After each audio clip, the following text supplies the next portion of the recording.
The question of the role that the British government should play in relation to the customs union is very high on the agenda in the last couple of days as the debate is joined.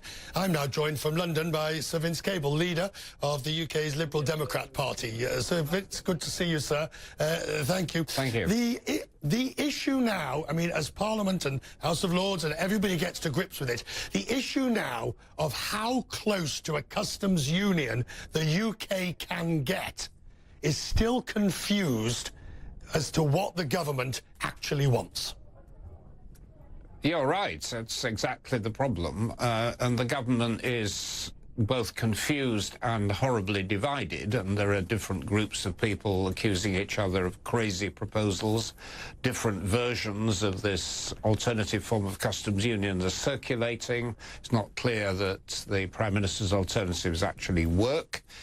So it is a complete mess. But, I mean, the practical consequences are very serious, because unless there is a customs union or something very close to it, you then have two practical consequences, one of which is there is a border, a hard border across the island of Ireland, which goes completely contrary to the basis of the negotiations on Brexit, and the other is that the supply chain industries like the car industry, the aerospace industry aren't able to function because the widgets that fly across national boundaries constantly have to be checked and taxed, and their future in the UK then becomes unviable. The interesting thing about this, Sir Vince, is that these points that you've made have not changed. In fact, the problems haven't changed since day one, and yet less than a year to go to the deadline, and there does not appear to be clarity. What do you want? What do the Liberal Democrats want? Well, our view is we've got to take this in stages. I mean, the referendum's been had. We accept that. The government's trying to negotiate. In the short term, there are going to be votes in Parliament on remaining within a or the customs union and remaining within the single market in some form, and certainly we would support those measures. But at the end of it, we take the view that the public should have the final say, and we would be arguing in that context that there should be an option of exit from Brexit, of staying within the European Union.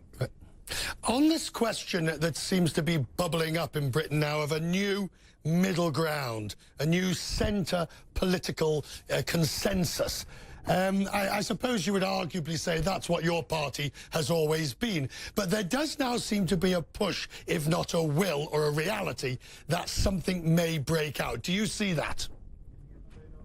Well, not in the short run. I mean, there is a lot of frustration in the UK because we have a Conservative government that has been captured by what we call the hard Brexit faction of the Conservative Party, and the Labour Party has this extreme leadership, kind of virtually Marxist economic policies, which the vast majority of people in the UK do not want, and so there is a big space between the two.